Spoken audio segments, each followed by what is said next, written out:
এবার হাবিবুল্লাহ বাহারের উপাধ্যক্ষকে বাসায় ঢুকে কুপিয়ে হত্যা। চোখ মেলেছে ধর্ষণের শিকার শিশুটি, সিএমএইচে চিকিৎসকদের আপ্রাণ চেষ্টা। জুলাই যোদ্ধাদের সঙ্গে পঙ্গু হাসপাতালে আউটসোর্সিং কর্মীদের মারামারি। বাংলাদেশকে অস্থিতিশীল করতে ভারতকে প্ল্যাটফর্ম হিসেবে ব্যবহার করছেন হাসিনা, বললেন ডক্টর ইউনূস। নির্বাচনের বিপক্ষে নয় এনসিপি, বললেন নাহিদ।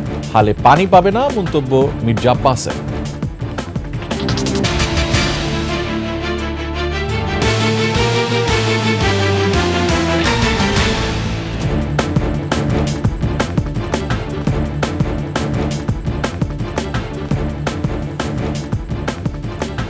শুনছিলেন সংবাদ শিরোনাম। আমন্ত্রণ রাতের 21 সংবাদে, সাথে আছি আমি রিয়াজ হাফিজ। দর্শক, 21 টেলিভিশনের সংবাদ একই সাথে সরাসরি দেখতে পাবেন আমাদের ফেসবুক পেজ www.facebook.com/2124 অনলাইনে। এছাড়া সাবস্ক্রাইব করতে পারেন www.youtube.com/21 চ্যানেলে। সংবাদ আরও থাকছে। আসছে ইলন মাস্কের স্টারলিংক, গ্রাহকদের গুনতে হবে মাসে 15,000 টাকা।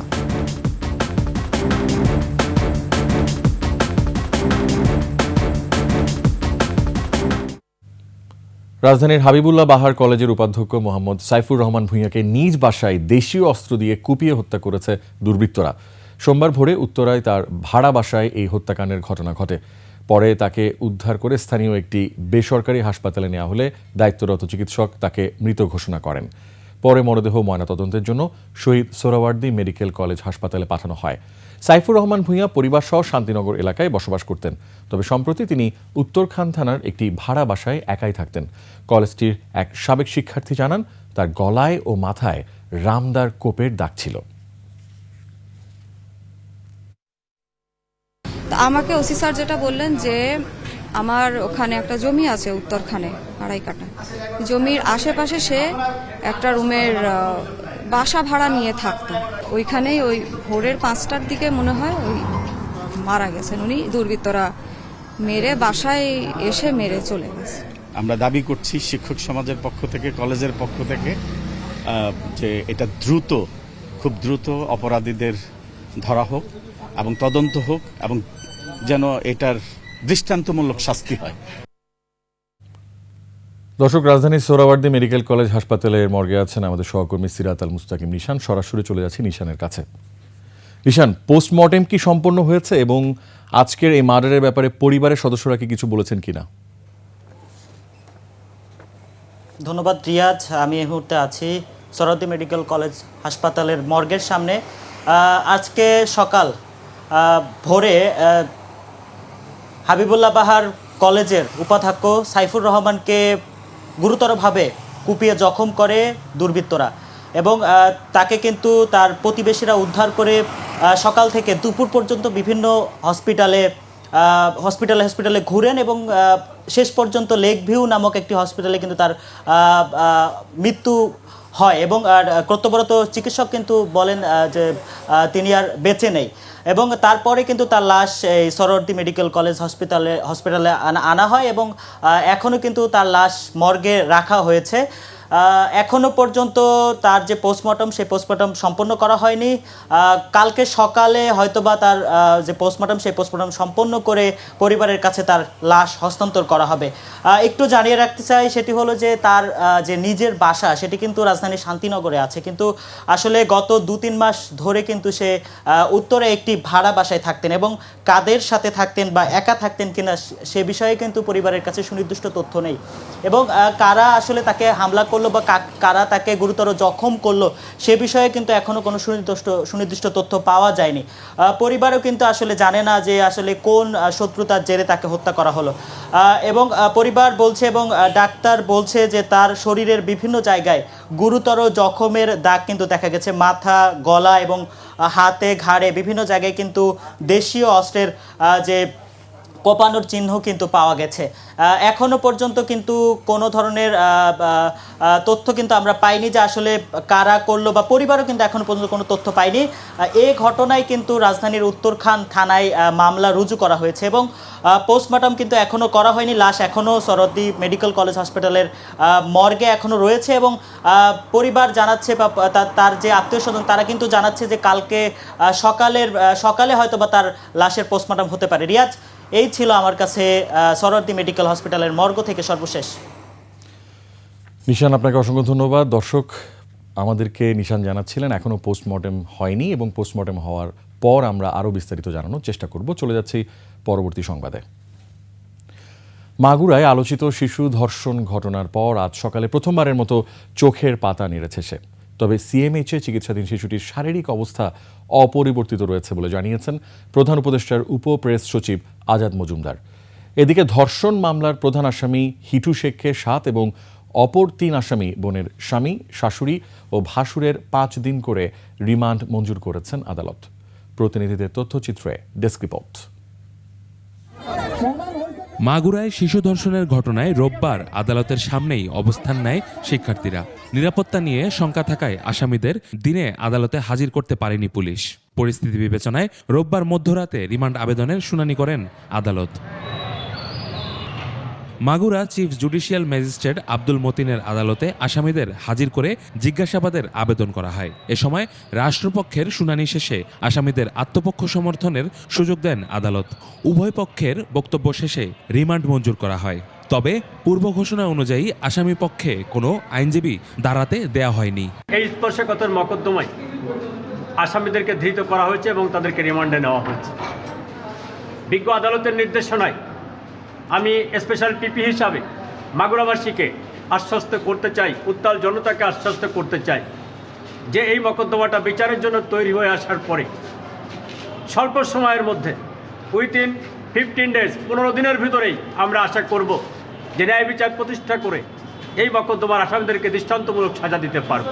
এদিকে ধর্ষণের শিকার শিশুটি ঢাকার সম্মিলিত সামরিক হাসপাতাল সিএমএইচে শিশু বিভাগের নিবিড় পরিচর্যা কেন্দ্রে লাইফ সাপোর্টে 5 দিন পর প্রথমবারের মতো চোখের পাতা নেড়েছে বলে চিকিৎসকের বরাতে জানিয়েছে প্রধান উপদেষ্টার প্রেস সচিব। শিশুটির স্বাস্থ্যের বিষয়ে অন্তর্বর্তী সরকারের পক্ষ থেকে নিয়মিত খোঁজখবর রাখা হচ্ছে বলে জানান তিনি। চিকিৎসকরা ওনাকে জানিয়েছেন যে শিশুটির শারীরিক অবস্থা খুব সামান্য উন্নতি হয়েছে, কমান লেভেল 3 ছিল, আজকে সেটা 5-এ উন্নতি হয়েছে এবং সকালে শিশুটি প্রথমবার মতো হাসপাতালে ভর্তি হওয়ার পর চোখের পাতা নেড়েছেন। সোমবার রাতে আইএসপিআর এর বিজ্ঞপ্তিতে আরও জানানো হয় শিশুটির গলার সামনের দিকে গভীর ক্ষত এবং শরীরের অন্যান্য স্পর্শকাতর স্থানে আঘাতের চিহ্ন পাওয়া গেছে। তার চিকিৎসায় ডাক্তারদের সমন্বয়ে উচ্চ পর্যায়ের মেডিকেল বোর্ড গঠন করা হয়েছে। নিয়মিত চলছে পরীক্ষা নিরীক্ষা। বৃহস্পতিবার মাগুরা থেকে শিশুটিকে উন্নত চিকিৎসার জন্য ঢাকা মেডিকেল কলেজ হাসপাতালে পাঠানো হলে তাকে লাইফ সাপোর্টে নেওয়া হয়। পরে শুক্রবার রাতে সংকটাপন্ন অবস্থায় সিএমএইচে স্থানান্তর করা হয়। ইউসুফ হাসান নাইম, 21 টেলিভিশন। জামালপুরে আদালত চত্বরে আইনজীবীদের সাথে বৈষম্য বিরোধী ছাত্র আন্দোলনের সমন্বয়কদের ধাওয়া পাল্টা ধাওয়ার ঘটনায় আহত হয়েছেন 11 জন। সোমবার দুপুরে জেলা জজ আদালত চত্বরে আইনজীবী সমিতির সামনে এই ঘটনা ঘটে। পুলিশ জানায় সম্প্রতি ইসলামপুর ও দেওয়ানগঞ্জে 2টি ধর্ষণের বিচারের দাবিতে শহরের দয়াময়ী চত্বরে মানববন্ধন করে বৈষম্য বিরোধী ছাত্র আন্দোলন। মানববন্ধন শেষে ধর্ষণ মামলা দুটির আসামির পক্ষের আইনজীবীদের সাথে কথা বলতে যায় তারা। এ সময় অভিযুক্ত এক আসামির বয়স কম দেখানোর বিষয়ে আইনজীবীর সাথে সমন্বয়কদের বাকবিতণ্ডা হয়। পরে তাদের মধ্যে ধাওয়া পাল্টা ধাওয়ার ঘটনা ঘটে। সবার মধ্যে একটা টেন্ডেন্সি থাকে যে মক জাস্টিসের একটা বিষয় থাকে। এই টেন্ডেন্সি থেকে আমাদের বেরোয় আসতে হবে। এটা যেই হোক, এই টাইপের যদি অ্যাটিটিউড থাকে, আমাদের নির্দেশনা আছে, আমরা এই ব্যাপারে শক্ত করছি। জুলাই গণঅভ্যুত্থানে আহতদের সাথে জুলাই আন্দোলনে আহত হয়ে চিকিৎসাধীন জুলাই যোদ্ধা রোগীদের সঙ্গে মারামারিতে জড়িয়েছেন জাতীয় অর্থোপেডিক হাসপাতাল ও পুনর্বাসন প্রতিষ্ঠানের আউটসোর্সিং কর্মীরা। এতে বন্ধ হয়ে যায় জরুরি বিভাগে চিকিৎসা সেবা। রোগীরা পড়েন দুর্ভোগে। পরিস্থিতি নিয়ন্ত্রণে হাসপাতালে অবস্থান নেয় সেনাবাহিনী ও পুলিশ। বিস্তারিত সুমাইয়া খানের রিপোর্টে। বৈষম্য বিরোধী ছাত্র আন্দোলনে আহতদের সঙ্গে পঙ্গু হাসপাতালের আউটসোর্সিং কর্মীদের মারামারি। এতে আহত হন শিক্ষার্থী, আনসার কর্মী সহ অন্তত 13 জন। সংঘর্ষের পর হাসপাতালের কর্মীরা বিকেল 5টা পর্যন্ত কর্মবিরতি পালন করেন। এতে জরুরি বিভাগে চিকিৎসা সেবা বন্ধ হয়ে দুর্ভোগে পড়েন রোগীরা। পরিস্থিতি সামাল দিতে হাসপাতালের ভেতরে সেনাবাহিনী আর প্রধান ফটকে পুলিশ অবস্থান নেয়। জুলাই অভ্যুত্থানে আহতদের দাবি, পুরো হাসপাতাল চালায় দালাল সিন্ডিকেট, ঠিকমতো সেবা পাওয়া যায় না। এসব নিয়ে কথা বলায় সকালে ফিজিওথেরাপি নিতে আসা কয়েকজনের ওপর হামলা চালায় হাসপাতালের একদল কর্মচারী ও দালাল। অন্যদিকে কর্মচারীদের দাবি, আহতদের আচরণ ছিল উগ্র। ওরা যখন এখানে হামলা করছিল আমি তখন এখানে ছিলাম, ওরা তখন আমাকে এভাবে তারপরে এই তো রুগী কিনা, তো এখানে বাইরে দালাল চক্র এসে আমাদের রুগীদেরকে মেরে গেছে, আমাদেরকে হুমকি দেখায় দিছে। হাসপাতাল কর্তৃপক্ষ বলছে, ঘটনার সাথে জড়িতদের বিরুদ্ধে ব্যবস্থা নেওয়া হবে। মারামারি বা এই ধরনের ঘটনা ঘটেছে, কিছু হাসপাতালের ক্ষতি হয়েছে, এটি দুঃখজনক।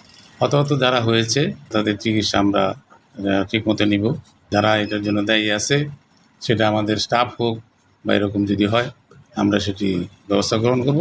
এ ঘটনায় কর্মবিরতিতে যায় হাসপাতালের কর্মীরা। পরে বিকেল 5টার দিকে জরুরি বিভাগের সেবা পুনরায় চালু হয়। সুমাইয়া খান, একুশে টেলিভিশন, ঢাকা। শেখ হাসিনাকে আশ্রয় দেয়া সহ্য করা গেলেও বাংলাদেশকে অস্থিতিশীল করতে ভারতকে প্ল্যাটফর্ম হিসেবে ব্যবহারের সুযোগ দেয়া বিপজ্জনক বলে মন্তব্য করেছেন অন্তর্বর্তী সরকারের প্রধান উপদেষ্টা ডক্টর মোহাম্মদ ইউনূস।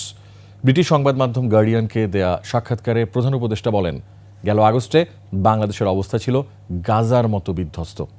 সাক্ষাৎকারে সেনাবাহিনীর পক্ষ থেকে চাপের কথা নাকচ করে দেন doctor Yunus.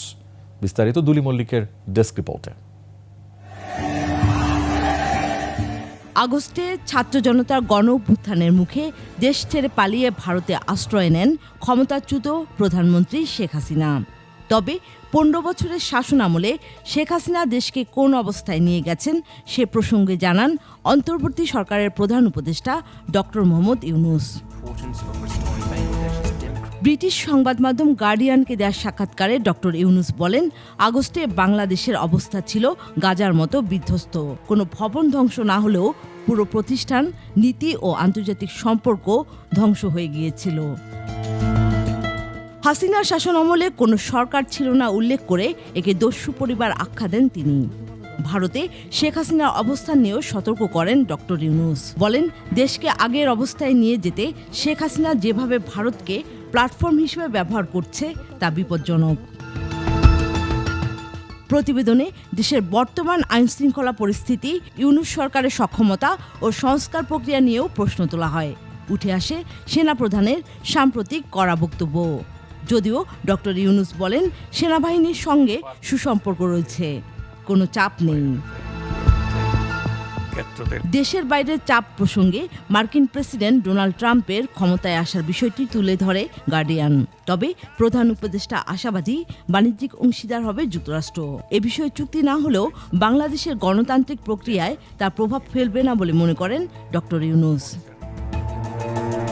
Duli Mallik, desk report, Ekushey television. Jatiya Nagarik party নির্বাচনের বিপক্ষে নয়, নির্বাচন করার জন্যই নতুন দল গঠন করা হয়েছে, এ মন্তব্য করেছেন দলের আহ্বায়ক নাহিদ ইসলাম। আর জুলাই গণহত্যার ঘটনায় ঘাতকদের বিচার ও সংস্কার বিষয়ে সরকারের কাছে একটি রোডম্যাপ ঘোষণার দাবি জানান এনসিপি নেতারা। সোহেল সামির রিপোর্ট। সুযোগ হয়েছে ঢাকা মেডিকেল কলেজ রাজধানীর সোহরাওয়ার্দী উদ্যানে জুলাই অভ্যুত্থানে আহত ও নিহতদের পরিবারের সদস্যদের নিয়ে ইফতার ও দোয়া মাহফিলের আয়োজন করে জাতীয় নাগরিক পার্টি। আশুলিয়ায় এই দৃশ্য আমরা কেউ ভুলতে পারিনি। নির্বাচনের জন্য নতুন দল গঠন করার কথা জানিয়ে সরকারের কাছে সংস্কার ও বিচারের রোডম্যাপ ঘোষণার দাবি জানান নেতারা। আমরা কেউই নির্বাচনের বিরুদ্ধে না, বরং নির্বাচনে অংশগ্রহণ করব বলে আমরা নিজেরাও একটা রাজনৈতিক দল গঠন করেছি। যেই খুনি হাসিনার হুকুমে এতগুলো প্রাণ গিয়েছে, সেই খুনি হাসিনার বিচার হওয়ার আগে তারা কোন মুখে শুধুমাত্র নির্বাচনের কথা বলে? জাতীয় নির্বাচনের আগেই আবারও নতুন সংবিধান ও গণপরিষদ নির্বাচনের দাবি জানান দলটির এই মুখ্য সমন্বয়ক। যেই সংবিধানের কারণে আমাদের এতগুলা ভাই শহীদ হয়েছে, এতগুলা ভাই অপঙ্গুত্ব বরণ করেছে, সেই সংবিধানকে আমাদেরকে ছুঁড়ে ফেলে দিয়ে নতুন একটি আমাদেরকে সংবিধান বানাতে হবে। পরে জুলাই অভ্যুত্থানে নিহতদের কথা স্মরণ করেন শহীদ পরিবারের সদস্যরা। এ সময় ঘাতকদের দৃষ্টান্তমূলক শাস্তির দাবি জানান তারা। মারা গেছে, আজ পর্যন্ত পাই নাই তার কিছু। আমার ছেলেরা যে রক্ত দিয়ে গেছে, জীবন দিয়ে গেছে, সেই দেশে কোনো বৈষম্য না থাক, সুন্দর এবং ভবিষ্যতে আরো সুন্দর একটা দেশ তারা উপহার দেখ। যে মুক্ত করার জন্য স্বাধীন হলো সে বিচারিত না। দেশের চলমান মব জাস্টিস ও ধর্মীয় সহিংসতা ঐক্যবদ্ধভাবে মোকাবেলার ঘোষণাও দেন নেতারা। আমরা সেগুলো প্রতিহত করব। সোহেল সামি, 21 টেলিভিশন, ঢাকা। দ্রুত নির্বাচন হলে হালে পানি পাবে না জাতীয় নাগরিক পার্টি এনসিপি। নতুন নেতৃত্বকে উচ্চাভিলাষী উল্লেখ করে বিএনপির স্থায়ী কমিটির সদস্য মির্জা আব্বাস বললেন, তারা সংস্কারের নামে যে কোনো কৌশলে নির্বাচন পেছাতে চায়। নির্বাচনে লেভেল প্লেয়িং ফিল্ড নিয়েও আশঙ্কা প্রকাশ করেন মির্জা আব্বাস। 21 টেলিভিশনকে দেয়া একান্ত সাক্ষাৎকারে সমসাময়িক আরও নানা বিষয় নিয়ে কথা বলেন বিএনপির এই সিনিয়র নেতা। বিস্তারিত মাহিলা ইসলামের রিপোর্টে। দেশের বর্তমান পরিস্থিতি পর্যবেক্ষণ করছে বৃহত্তর রাজনৈতিক দল বিএনপি। দলের স্থায়ী কমিটির সদস্য মির্জা আব্বাসের সঙ্গে একান্ত আলাপচারিতায় উঠে আসে রাজনীতি, অর্থনীতি সহ সমসাময়িক নানা ইস্যু। কথা বলেন সদ্য গঠিত জাতীয় নাগরিক পার্টি নিয়ে। আমি সন্দিহান এদের কথাবার্তা কাজে কর্মে যে লেভেল প্লেইং ফিল্ড থাকবে কিনা। কিংস পার্টির নেতৃবৃন্দ বিশেষ করে যে সমস্ত সিটে দাঁড়াবেন ওই সিটগুলোতে ম্যানিপুলেট হবে, কোনো ভুল নাই। ওদের প্রত্যেকটা কথাই নির্বাচন পেছানোর কথা, বিকজ তারা জানে এই মুহূর্তে তারা নির্বাচন করলে হালে পানি পাবে না।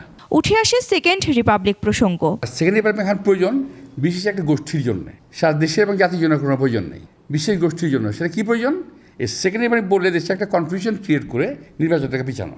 নতুন নেতৃত্বকে উচ্চাভিলাষী হিসেবে উল্লেখ করেন তিনি। নব্য কিছু লোক তৈরি হয়েছে, তাদের আশা অত্যন্ত উচ্চাভিলাষীরা, উচ্চাভিলাষ আকাঙ্ক্ষা থাকা ভালো, উচ্চাকাঙ্ক্ষা থাকা ভালো না। জামায়াত সম্পর্কেও নিজের মতামত তুলে ধরেন তিনি। হঠাৎ করে জামাত তো উম্ফরানো শুরু হলো কেন বিএনপির বিরুদ্ধে? হয় আমি বুঝতে পারতেছি না। এটা পায়ে পাড়া দিয়ে কথাবার্তা বলে বিএনপির সঙ্গে ঝগড়া করার চেষ্টা করতেছে। আমরা যদি কথা বলতে শুরু করি তাহলে ঝগড়া লেগেই যাবে। বর্তমান পরিস্থিতিতে আওয়ামী লীগ নির্বাচনে আসলে অস্তিত্ব সংকটে পড়বে বলে মনে করেন মির্জা আব্বাস। আওয়ামী লীগ নির্বাচনটা করে তাহলে জাতির জন্য একটা লাভ আছে, বিশাল লাভ। সেই লাভটা কি? আওয়ামী লীগ চিরতরে অস্তিত্বহীন হয়ে যাবে বাংলাদেশ থেকে যদি নির্বাচনটা করে। তাহলে তাদের দেশে মানুষের সমর্থন কতটুকু আছে, করা ভোট পায়, এটা তারা বুঝতে পারবে, চিরতরে শেষ হয়ে যাবে। ধর্মান্ধ গোষ্ঠী সাম্প্রতিক ঘটনায় উদ্বেগ প্রকাশ করেন বিএনপির এই সিনিয়র নেতা। ধর্মান্ধ গোষ্ঠী যদি দেশের রাষ্ট্র ক্ষমতায় আসে এবং রাষ্ট্রকে যদি ওই ইসের মতো করে বিজেপির মতো ব্যবহার করে ধর্মকে, তার দেশে তো ক্ষতি অবশ্যই হবে। বাজার নিয়ন্ত্রণে অন্তর্বর্তী সরকারের কার্যক্রম নিয়েও প্রশ্ন তোলেন তিনি। দ্রব্যমূল্য কন্ট্রোল করতে পারতেছে না।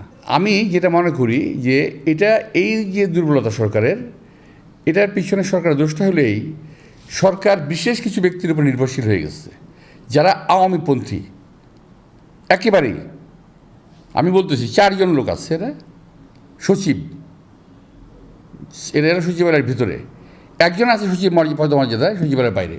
এই 5 জন লোক এই সরকারকে গিলে খাচ্ছে তিলে তিলে। তারা এই সরকারকে সোজা রাস্তায় হাঁটতে দিচ্ছে না। মাহিলা ইসলাম, 21 টেলিভিশন, ঢাকা। হাসিনা আমলে পাচার টাকা পুনরুদ্ধারে 1 সপ্তাহের মধ্যে নতুন আইন হচ্ছে বলে জানিয়েছেন প্রধান উপদেষ্টার প্রেস সচিব শফিকুল আলম। সোমবার এই সংক্রান্ত উচ্চ পর্যায়ের বৈঠক শেষে প্রেস ব্রিফিংয়ে আরও জানানো হয়, বিদেশের সন্তানের 1 সেমিস্টারের টিউশন ফি হিসেবে 400 কোটি টাকা পাচারের মতো ঘটনাও ঘটেছে। এছাড়া অর্থ পাচারের ঘটনায় শেখ হাসিনা ও তার পরিবারের সদস্য সহ 11 ব্যক্তি ও প্রতিষ্ঠানের ব্যাপারে তদন্ত চলছে বলেও জানান প্রেস সচিব। মেহেদি হাসানের রিপোর্ট। শেখ হাসিনার 1.5 দশকে $234 বিলিয়ন পাচারের কথা জানিয়েছে ডক্টর দেবপ্রিয় ভট্টাচার্যের নেতৃত্বে প্রকাশিত শ্বেতপত্র। জনগণের পাচার হওয়া এই টাকা পুনরুদ্ধারে বাংলাদেশ ব্যাংকের গভর্নরকে প্রধান করে গত সেপ্টেম্বরেই গঠন করা হয় টাস্কফোর্স। সেই টাস্কফোর্সের অগ্রগতি জানতেই প্রধান উপদেষ্টার নেতৃত্বে এই বৈঠক। বৈঠক শেষে ব্রিফিংয়ে প্রেস সচিব জানান, পাচার করা টাকা পুনরুদ্ধারে বিশেষ আইনের প্রয়োজনীয়তা অনুভব করছে সরকার। এই টাকাটা কিভাবে আনা যায় এটা ত্বরান্বিত করার জন্য এবং এই যে কাজগুলো যে হচ্ছে সেই কাজগুলোর মধ্যে কোঅর্ডিনেশনটা আরো স্মুথলি করার জন্য একটা আইন খুব শীঘ্রই করা হবে। এই আইনটা হয়তো আপনারা এই আগামী সপ্তাহের মধ্যে এই আইনটা আপনারা দেখবেন। দেশ থেকে জনগণের টাকা পাচারের ঘটনায় শেখ হাসিনা তার পরিবার সহ সংশ্লিষ্টদের ব্যাপারে তদন্ত চলছে বলে জানান শফিকুল আলম। শেখ হাসিনা, তার পরিবার, তাদের স্বার্থ সংশ্লিষ্ট ব্যক্তি ও প্রতিষ্ঠান এখন বিষয়গুলো অনেক কিছু কিছু জিনিসের ইনভেস্টিগেশনের স্বার্থেও আমরা নামগুলো অনেক ক্ষেত্রে নিতে পারছি না, বাট এগুলো পুরো এটা আইডেন্টিফাই করা হয়েছে এবং সেই অনুযায়ী ইনভেস্টিগেশন করা হচ্ছে। সন্তানকে বিদেশে পড়ানোর নামেও টাকা পাচারের প্রমাণ মিলেছে বলে জানান প্রেস সচিব। একটা কেসে দেখা যাচ্ছে যে ছেলে যে টিউশন ফি, একজন তার চিলড্রেনের টিউশন ফি পাঠিয়েছেন 400 কোটি টাকার উপরে, 400-500 কোটি টাকা। সাবেক ভূমিমন্ত্রী সাইফুজ্জামান চৌধুরী জাবেদেরও দেশে বিদেশে অনেক সম্পদের খোঁজ পাওয়ার পাশাপাশি ব্যাংক অ্যাকাউন্ট জব্দ করা হয়েছে বলে জানানো হয় ব্রিফিংয়ে। পিএফআইউর মানে যৌথ তদন্ত দল যেটা পেয়েছে জালিয়াতি মামলা দায়ের হচ্ছে জালিয়াতি, প্রতারণা এবং অন্যান্য অপরাধমূলক অভিযোগে দায়েরকৃত মামলাসমূহ তদন্তাধীন। মেহেদি হাসান, 21 টেলিভিশন, ঢাকা। ইচ্ছি সংবাদ বিরতি, যখন ফিরছি তখন থাকছে। জুলাই আন্দোলনের সময় ভলকার তুর্কের কোনো বার্তা পায়নি সেনাবাহিনী।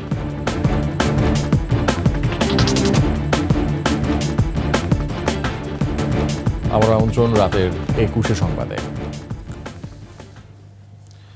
সম্প্রতি বিবিসি সাক্ষাৎকার ভিত্তিক অনুষ্ঠান হাট টকে সেনাবাহিনীর ভূমিকা সম্পর্কে জাতিসংঘের মানবাধিকার বিষয়ক হাই কমিশনার ভলকার তুর্কের মন্তব্য ভুলভাবে উপস্থাপিত হয়েছে বলে জানিয়েছে আইএসপিআর। জুলাই আগস্ট মাসে ছাত্র জনতার আন্দোলনে বাংলাদেশ সেনাবাহিনী জাতিসংঘের মানবাধিকার বিষয়ক হাই কমিশনারের কাছ থেকে এ বিষয়ে কোনো ইঙ্গিত কিংবা বার্তা সম্পর্কে অবগত নন।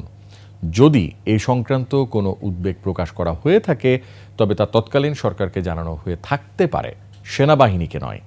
বিজ্ঞপ্তিতে আইএসপিআর জানিয়েছে বাংলাদেশ সেনাবাহিনী জাতীয় নিরাপত্তা নির্দেশিকা অনুযায়ী কাজ করে এবং সর্বদা আইনের শাসন ও মানবাধিকার নীতির প্রতি শ্রদ্ধাশীল। তবে ভলকার তুর্ক এর মন্তব্য কিছু মহলের মাধ্যমে ভুলভাবে উপস্থাপিত হচ্ছে, যা সেনাবাহিনীর ভূমিকা সম্পর্কে ভ্রান্ত ধারণা সৃষ্টি এবং এর পেশাদারিত্বকে প্রশ্নবিদ্ধ করতে পারে।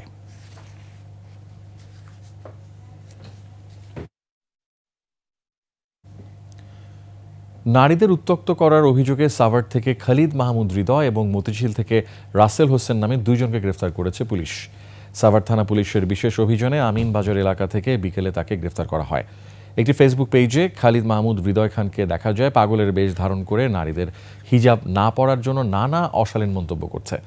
এদিকে রাজধানীর শ্যামলী এলাকায় যৌনকর্মীদের মারধর ও ভিডিও ছড়িয়ে আলোচনায় আসা যুবক রাসেলকে গ্রেফতার করেছে পুলিশ। সন্ধ্যার দিকে মতিঝিল এলাকা থেকে তাকে গ্রেফতার করা হয়েছে। 2024 সালের আগস্টের শেষ দিকে যৌনকর্মীদের মারধরের ভিডিও ছড়িয়ে আলোচিত হন তিনি। ইলন মাস্কের স্টারলিংক আসছে বাংলাদেশে। এটি স্যাটেলাইট ইন্টারনেট। ব্যাপক উৎসাহ থাকলেও কারা পাবে এর সেবা, জানাচ্ছেন আদিত্য মামুন। বর্তমানে বাংলাদেশে যে ইন্টারনেট ব্যবহার করা হচ্ছে তা মূলত সমুদ্রের তলদেশ থেকে সাবমেরিনের মাধ্যমে পাওয়া তারযুক্ত ইন্টারনেট। স্টারলিংকের ইন্টারনেট সাধারণত কৃত্রিম উপগ্রহের মাধ্যমে সরবরাহ করা হয়। পৃথিবী থেকে প্রায় 36,000 কিলোমিটার উপরে হাজার হাজার স্যাটেলাইট থেকে মিলবে ইন্টারনেট। ব্রডব্যান্ডের ডাউনলোড গতি যেখানে 50 MBPS, সেখানে ইলন মাস্কের স্টারলিংকে মিলবে 220 MBPS। ব্রডব্যান্ড অপারেটর যারা আছে ওনাদের অফার 500 টাকায় 8 MB, 10 MB, 12 MB পর্যন্ত বিভিন্ন প্যাকেজ অফার করে থাকে। স্টারলিংক আসলে ছোট ব্যবসায়ী যারা আছে তাদের জন্য থ্রেট হবে না, তবে যারা কর্পোরেট সেগমেন্ট নিয়ে ব্যবসা পরিচালনা করে আসছেন তাদের একটা বিজনেস রিস্ক ডেফিনেটলি থাকবে। তবে স্টারলিংকের ইন্টারনেট ব্যবহারকারীকে গুনতে হবে কয়েক গুণ বেশি দামও।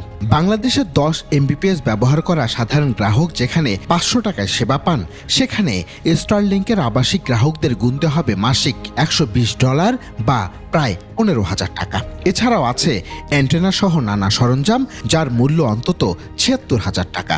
ফাইবার ব্যাংকটা এমনভাবে কাজ করবে সেটা তারা যার লাগবে তাকে ফাইবার ভাড়া দেবে। কারণ কি? কারণ হচ্ছে আমার 4Gতে স্লাইসিং লাগবে। স্লাইসিংটা কি? ব্রাক বাংলাদেশের সবচেয়ে বড় এনজিও, ব্রাক চায় তার কাস্টমারদেরকে সে একটা প্রিমিয়ার সেবা দেবে, এন্ড টু এন্ড স্লাইসিং সেবা, যার ব্যান্ডউইথ কখনো 20 MBPS এর নিচে নামবে না। তাহলে এইটা দেওয়া সম্ভব যখন আমি ব্রাককে এন্ড টু এন্ড ফাইবার সহ end to end slicing offer করতে পারবো। তার আগে এটা হবে না। নিরবচ্ছিন্ন ইন্টারনেট সেবা সরবরাহ, গতি বৃদ্ধি এবং দুর্গম অঞ্চলকে প্রযুক্তির আওতায় আনতে এমন সিদ্ধান্তের কথা বলছেন সংশ্লিষ্টরা। আমরা চেষ্টা করব যে you lay more fiber and do more business. Existing ফাইবারকে যক্ষের ধনের মতো করে আটকে রেখে বাংলাদেশের ডেটা মার্কেটকে ব্লক করে রাখার যে পলিসিগুলো নেওয়া হয়েছে সেই পলিসিগুলো সরকার ব্রেক করবে। স্টারলিংকের এই ইন্টারনেটও থাকছে আড়ি পাতার সুযোগ। আদিত্য মামুন, 21 টেলিভিশন, ঢাকা। শেষ করছি রাতের 21 সংবাদ, তবে যাবার আগে সংবাদ শিরোনামগুলো আরও একবার। এবার হাবিবুল্লাহ বাহারের উপাধ্যক্ষকে বাসায় ঢুকে কুপিয়ে হত্যা। চোখ মেলেছে ধর্ষণের শিকার শিশুটি, সিএমএইচে চিকিৎসকদের আপ্রাণ চেষ্টা। জুলাই যোদ্ধাদের সঙ্গে পঙ্গু হাসপাতালে আউটসোর্সিং কর্মীদের মারামারি। বাংলাদেশকে অস্থিতিশীল করতে ভারতকে প্ল্যাটফর্ম হিসেবে ব্যবহার করছেন হাসিনা, বললেন ডক্টর ইউনুস।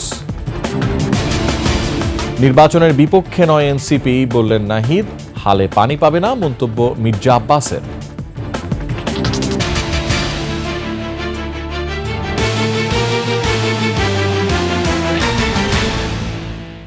সর্বশেষ সংবাদ জানতে ডায়াল করুন 2021 নম্বর আর ভিজিট করুন 21.tv.com ওয়েবসাইটে। ফেসবুকে ভিজিট করতে পারেন www.facebook.com/2124 অনলাইনে। এছাড়া সাবস্ক্রাইব করতে পারেন www.youtube.com/21etv চ্যানেলে। এতক্ষণ সঙ্গে থাকার জন্য অসংখ্য ধন্যবাদ। আমাদের পরবর্তী সংবাদ রাত 1টায় দেখার আমন্ত্রণ রইল। 21 সংবাদ দেখুন, সঙ্গে থাকুন। শুভরাত্রি।